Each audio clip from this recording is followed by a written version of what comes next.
இப்போ கொஞ்ச நாளா அரசியல் களமே டோட்டலா மாறி இருக்குன்னு தான் சொல்ல முடியும். மக்கள் எல்லாருமே கொஞ்சம் விழிப்புணர்வா செயல்படணும் அப்படின்றது தான் நான் பார்க்க முடியுது. நீங்க பார்த்தீங்கன்னா, ஒரு எலக்ஷன ஒழுங்கா நடத்தி, அதுக்குண்டான வோட் போலிங்க கரெக்ட்டா எடுத்துட்டு வந்து, நல்ல ஒரு தலைவர கொண்டு வந்து சேர்க்கக்கூடிய இடத்துல மக்கள் இருக்காங்க. ஆனால், இந்த இடத்துல இந்த எலக்ஷன் டைம்ல இப்படியெல்லாம் செய்ய முடியுமா? அப்படின்ற ஒரு நிலைமையும் சேர்ந்து நடந்து கொண்டு வருகிறது. ஒரு ரூ. 2000 கையில குடுத்து வோட் வாங்குறாங்க. இப்போ இந்த டைம்ல இந்த எலக்ஷன் டைம்ல. காசு யார் கொடுத்தா? திரும்ப இங்க பெட்டி எடுத்தோமா? திரும்ப நாங்க போட ஓட்டு. ஏன் காசு கொடுத்து ஏன் ஓட்டு கேக்குறீங்க? போய் சோசியல் மீடியால போட்டு தேர்தல் எப்படி வயசானவங்களை வந்து எப்படி எடுப்பீங்க இந்த மாதிரி? காசை கையில கொடுப்ப எல்லாத்தையும் கவர் பண்ணு. ஒருத்தர் தபால் ஓட்டு, அதுவும் ஒரு முதியவர். அவருக்கே தெரியாம அவர் விசில்ல போட சொல்லியிருக்காரு. ஆனா வந்து தபால் ஓட்ட காங்கிரஸ்க்கு மாத்தி போட்டுறாங்க. கூட பையன் போவாங்க. அப்புறம் போலன்னு சொல்லி இவங்க என்ன தெரியுமா நிப்பாட்டிட்டு இனிமே அவங்க விருப்பம் தான் போடுறேன்னு சொன்னேன். சரி விருப்பம் தானே, நீங்க எதுக்கு போடுறேன்னு அவங்க பிரபு போடுறதுன்னு தெரியாது. இப்போ டைம் கேட்காம திரும்ப அங்கதான் ஓட்டு போடுவோம், ஏன் இங்க வந்து ஓட்டு போடுறேன்னு கேட்டதுக்கு இங்கே ஒண்ணுமே பதில் சொல்லாம கையை பிடிச்சி அமுக்கி வச்சுட்டு போயிட்டான். ஓகே, வாங்க வீடியோக்குள்ள போலாம். நான் உங்கள் அரசியல் விமர்சகர். திமுக கட்சிக்காரங்க பாத்திரம் கொடுத்துருக்காங்க, எல்லாருக்கும் கொடுத்துருக்கீங்களே, எங்க வீட்டுக்கு மட்டும் ஏன் கொடுக்கலன்னு கேட்டதுக்கு உங்களை விட்டு நான் தர மாட்டோம், உங்களுக்கு இல்ல சொந்தக்காரங்களுக்கு எல்லாத்துக்கும் கொடுத்துட்டு தான் நாங்க மத்தவங்களுக்கு உங்களுக்கு தருவோம் அப்படின்னு சொன்னதுக்கு நானும் தானே ஓட்டு போடுறேன், எனக்கும் தானே வரணும்னு கேட்டதுக்கு அடிச்சு அவமானப்படுத்திருக்காங்க. அதனால புள்ள 3 வயசு பிள்ளைய விட்டுட்டு செத்து போயிட்டான். நான் ஏற்கனவே சொன்ன லாஸ்ட் வீடியோல நான் சொல்லியிருந்தேன், இந்த 8000 கூப்பன் அந்த பரிசு தொகை அது வந்து அதை அறிவிச்சு மக்கள் கிட்ட இதன் மாதிரியான 8000 கூப்பன் மாதிரியான சில விஷயங்களை ப்ரொவைட் பண்ணிட்டு வராங்க டிஎம்கே சார்ல. அது நிறைய தடுத்திருக்காங்க, நிறைய பேர் தடுத்து பார்த்தாங்க. இப்ப தேர்தல் ஆணையமே வந்து அது முடக்கிருக்கு. ஓகே, ஆனா அதனால ஒரு உயிர் போயிடுச்சு. ஆபாசமாக பேசிய திமுகவினர் பெண் தற்கொலை. திருச்சி மண்ணச்சநல்லூரில் தனக்கு ரூபாய் 8000 கூப்பன் வழங்காததை கேட்ட பட்டியலின சமுதாயத்தை சேர்ந்த பெண் சிந்துஜாவை ஆபாசமாக பேசி தாக்கியதால் பாதிக்கப்பட்ட பெண் தூக்கிட்டு தற்கொலை. அந்த பெண்ணுக்கு வந்து ஒரு 3 வயசு குழந்தை இருக்கு. ஒரு 8000 கூப்பனுக்கு ஒருத்தங்களை வந்து ஆபாசமா பேசி, இது எந்த மாதிரியான ஒரு அரசியல் நீங்க செய்றீங்க? நீங்க நல்லது செஞ்சிருந்தீங்கன்னா மக்கள் கண்டிப்பா உங்களை மறுபடியும் கொண்டு வரதுல ரொம்ப உறுதியா இருந்திருப்பாங்க. பட் நீங்க போற இடம் பூரா அடிதான் விழுது. அதையும் நம்ம பார்த்தா இருக்கும். இந்த கிட்னி திருட்டு சொல்லக்கூடாது, கிட்னி முறைகேடு நம்ம கதிரவன் அவர்கள் அவர் வகையிலே நிறைய இப்போ மாட்டிக்கிட்டு வர்றாரு. ஒரு 2-3 வீடியோல நான் பார்த்தேன். உங்க வாக்குறுதியில பாத்தீங்க அப்படின்னா இலவச மருத்துவம் அப்படின்ற மாதிரி ஏதோ சொல்லப்பட்டிருக்காங்க. அது என்ன சார் இலவச மருத்துவம்? எங்க அப்பா வந்து 2 மெடிக்கல் காலேஜ் நடத்துறாரு. அந்த 2 மெடிக்கல் காலேஜ், ஒரு மெடிக்கல் காலேஜ் என் தொகுதிக்குள்ளே இருக்கு. அந்த மெடிக்கல் காலேஜ் ஹாஸ்பிட்டல்ல என் தொகுதி மக்களுக்கு மட்டும் அனைத்தும் இலவசம். அதாவது ஹார்ட் ஆபரேஷன்ல இருந்து கிட்னி டிரான்ஸ்பிளான்டேஷன்ல இருந்து லிவர் டிரான்ஸ்பிளான்டேஷன்ல இருந்து அனைத்து விதமான சர்ஜரிஸும் ஃப்ரீயா பண்ணி கொடுக்கும். அரசியலை விட்டு விலகிறேன் அப்படின்னு சொல்றாரு. எனது மருத்துவமனையில் நடைபெறும் அனைத்து அறுவை சிகிச்சைகளும் அரசு அனுமதி பெற்ற சட்டப்பூர்வமாகவே நடைபெறுகின்றன. கிட்னி திருட்டு குற்றச்சாட்டை யாராவது நிரூபித்தால் ரூபாய் 1 கோடி பரிசு தொகையுடன் அரசியலை விட்டு விலக தயார். இது அனைத்தையும் மக்களாகிய நீங்க தான் பார்க்கணும், நீங்க தான் யோசிக்கணும், யோசிச்சு சிந்திச்சு வாக்களிக்கணும். அடுத்தபடியாக ஜனநாயகன் படம் வந்து நம்ம அந்த லீக் ஆச்சு, அதுக்கப்புறம் வந்து அந்த வெப்சைட்டை முடக்கிட்டாங்க, அந்த மாதிரி விஷயங்கள்லாம் நடக்குது. இப்போ டவுன்லோட் பண்ணி வச்சு பார்த்துட்டு தான் இருப்பான்னு நினைக்கிறேன். அதையும் தாண்டி ஒருத்தர் புனிதமானவர் ஒரு சிறப்பான செயலை செஞ்சிருக்காரு. உங்களால என்ன பண்ணலாம் எனக்கு புரியல.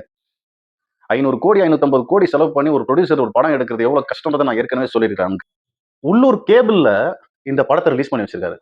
தப்புல உடனடியாக போலீசார் அவரை வந்து கைது செஞ்சிருக்காங்க. நல்ல விஷயம். பட் ஒருத்தர் லீக் பண்ணதே ஒரு பெரிய தப்பு. ஆனா அந்த லீக் பண்ண படத்தை எடுத்து கேபிள் சேனல்ல போட்டு அதை காசாக்கணும்னு பாக்குறீங்க தெரியுமா? உங்களை எப்படி என்ன சொல்லி திட்டுறதுன்னு தெரியல. ஓகே, நம்ம எல்ஜேகே திரு இன்னைக்கு எலெக்ஷன் கமிஷனர் மேடம் பார்த்து திரு உதயநிதி மேல கம்ப்ளைண்ட் கொடுக்க வந்திருக்கேன். லால்குடியில் இப்போ அவர் போய் திமுக கேண்டிடேட்டுக்கு கேன்வஸ் பண்ண போகும்போது இந்த மாதிரி லாட்டரி டிக்கெட் அப்படின்னு சொல்லி எங்க அம்மாவை வந்து ஒரு பர்டிகுலராக பேசினாப்ல. இந்த அரசாங்கத்து பொருள் வந்து யாருமே வந்து இல்லீகலாக வந்து இது பண்ண முடியாது. அவர் வந்து பேசுறது எல்லாமே வந்து தவறான மக்களை வந்து திசை திருப்பி தப்பான நைட்டு வந்து செட் பண்ணாங்க. நம்ம உதயநிதி ஐயா வந்து இப்பெல்லாம் ஏன் இப்படி ஆயிட்டாருன்னு தெரியல. அவர் வந்து அவர் செஞ்ச நல்லதை சொல்லி ஓட்டு கேட்டாலும் நல்லது நிறைய இல்லையோ, சரி ஓகே, அப்படி எதனா யோசிச்சு ஓட்டு கேட்கலாம். பட் ஆனா அவதூறுகளை பரப்பி சார்லஸோட பொறுமை தாங்க முடியாம வெடிச்சிட்டாருன்னு தான் சொல்ல முடியும். நைட் குடிச்சு படுத்துறாரு, காலையில் எதிர்க்கு லேட் ஆகுது, அடுத்த நாள் வந்து வேலையை பார்க்க முடியாது இல்ல, ஊர் சுத்திட்டு இருக்காரு. அவனும் துபாய் போயிட்டு வந்தாரு, நாலு கேர்ள் ஃப்ரெண்ட் வச்சுக்கிறாரு. இதுதான் வாழ்க்கை. எல்லாமே கல்யாணம் பண்ணதுக்கு அப்புறம் தான் லவ் பண்றாரு. எல்லாம் கல்யாணம் பண்ணி லவ் பண்றாரு, லவ் ஃபெயிலியர் ஆயிட்டு உடனே போய் பாய்சன் குடிச்சு சூசைட் அட்டன் பண்றாரு. இப்படிப்பட்டவரை கொண்டு போய் நம்ம தமிழ்நாடுக்கு ஒரு ஃபியூச்சர் முதலமைச்சரா கொண்டு வரணும்னா இது யார் மக்கள் எப்படி இதை ஏத்துக்குவாங்க? அடுத்து நம்ம திமுக பத்தி தான் பார்க்க போறோம். திமுக தோல்வி பயத்தில் உள்ளனரா? பார்ப்போம்.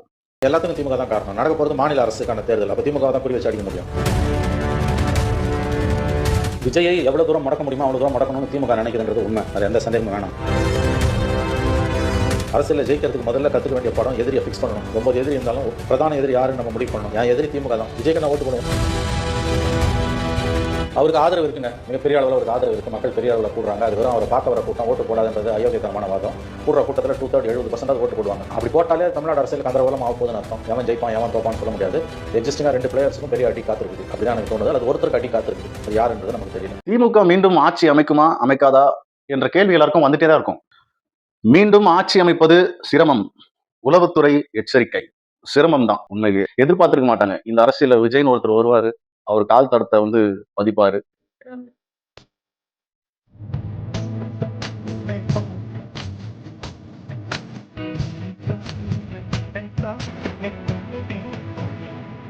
ஒரே ஒரு கேள்வி கேட்பேன், எல்லாரும் சேர்ந்து கை மட்டும் தூக்குங்க. கடைசியா நான் இந்த அரசியல் தலைவரோட பேட்டியை ஃபுல்லா பார்த்தேன் டிவில. ஸ்டாலின் பேட்டி கொடுத்திருந்தாரு, நான் ஃபுல்லா பார்த்துட்டேன். கை மட்டும் தூக்குங்களேன். விஜய் வந்த அன்னைக்கு நான் டிவியை போட்டு உட்கார்ந்திருந்து விஜய் என்ன பேசுறாருன்னு பார்த்தேன். எங்க ஊர்ல விஜய் வந்த அன்னைக்கு, சேலத்துல, கரூர்ல, நாமக்கல்ல விஜய் வந்த அன்னைக்கு டிவி பார்த்தேன். அன்னைக்கு நியூஸ் சேனல் பார்த்தேன். விஜய் என்ன பேசுறாருன்னு பார்த்தேன். முடிஞ்ச அளவுக்கு ஒரு ஸ்ட்ராட்டஜியை வந்து ப்ளே பண்ணாங்க. என்னன்னா டிவிகே என்ற பேரையே சொல்லாம, விஜய் சாரோட பேரையே சொல்லாம ஒரு அரசியல் செஞ்சுட்டே வந்தாங்க. ஆனா அவர்கள் கூட இருந்த அனைவரையும் விஜய் சாரை பத்தி தான் பேச வச்சிருக்காரு.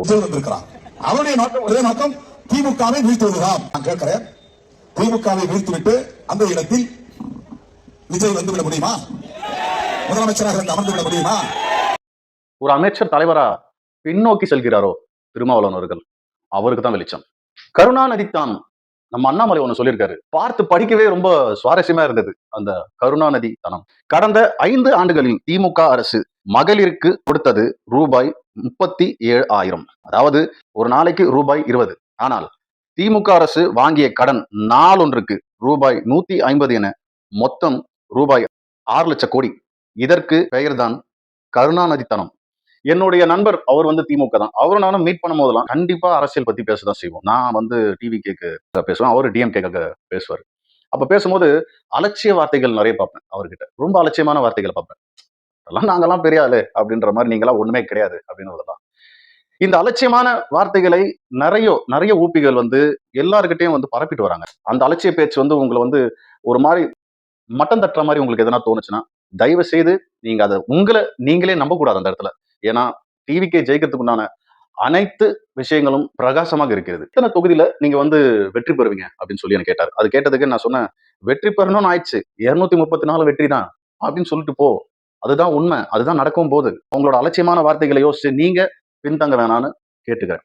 சில பேர் என்கிட்ட வந்து கேட்டாங்க, ப்ரோ டிவிக்கே வின் பண்ணுமா ப்ரோ அப்படின்ற மாதிரிலாம் கேட்டாங்க. அதே டிவிகே தான். நான் என்ன சொல்றேன், உங்க வேலை தலைவரை வின் பண்ண வைக்கிறது, ஓகேங்களா? அதுக்கு நீங்க செய்ய வேண்டியது விசிலுக்கு ஓட்டு போடணும், அவ்வளவுதான். அந்த வேலையை மட்டும் நீங்க பார்த்தா போதும். மற்ற எல்லா வேலைகளும் தலைவர் கூட இருக்கிற நாங்களும் அனைவரும் சேர்ந்து அதுக்கான பணிகளை மிக சிறப்பா செய்து கொண்டுதான் செல்கிறோம். கடைசியாக நம்ம நெய்தல் படையை தொடாமல் செல்ல முடியாது அல்லவா? சாட்டை சனியன் இருக்காருல்ல, ஏங்க 14ஆம் தேதி தேர்தல் தேதி அறிவிச்சாங்க. 15ஆம் தேதியில இருந்து தமிழ்நாடு முழுக்க 120 தொகுதி எங்க அண்ணன் முடிச்சிட்டாரு. இன்னொரு 110 தொகுதி தான் போக வேண்டியிருக்கு. பம்பரமா ஒரு நாளைக்கு 8 கூட்டம், 2 பிரஸ் மீட், தனியா போய் புதிய மைக் நிட்டாலும் அதுக்கு ஒரு 1/2 மணி நேரம் பேசிட்டு போயிட்டு இருக்காரு. சரி, உன் தலைவர் பம்பரமா இருந்தான்னா சாட்டையா இருந்தா எனக்கு என்ன சொல்ல வர சொல்லு. இது வரைக்கும் மொத்தமாகவே இந்த 20 நாள் தேர்தல் தேதி அறிவிச்சு 20 நாள் ஆச்சு. ஈமான் செஞ்சா அதையே விஜய் சார் செய்யணும்னு எதனா இருக்கான்னு நான் வந்து எனக்கு விமர்சனம் இருக்கு. ஆனாலும் சொல்றேன், ஐயா ஸ்டாலின் அவர்கள் காலையில வாக்கிங் போய் ஓட்டு கேட்கிறாரு. நல்ல வேலை ஒத்துக்கிட்டாரு.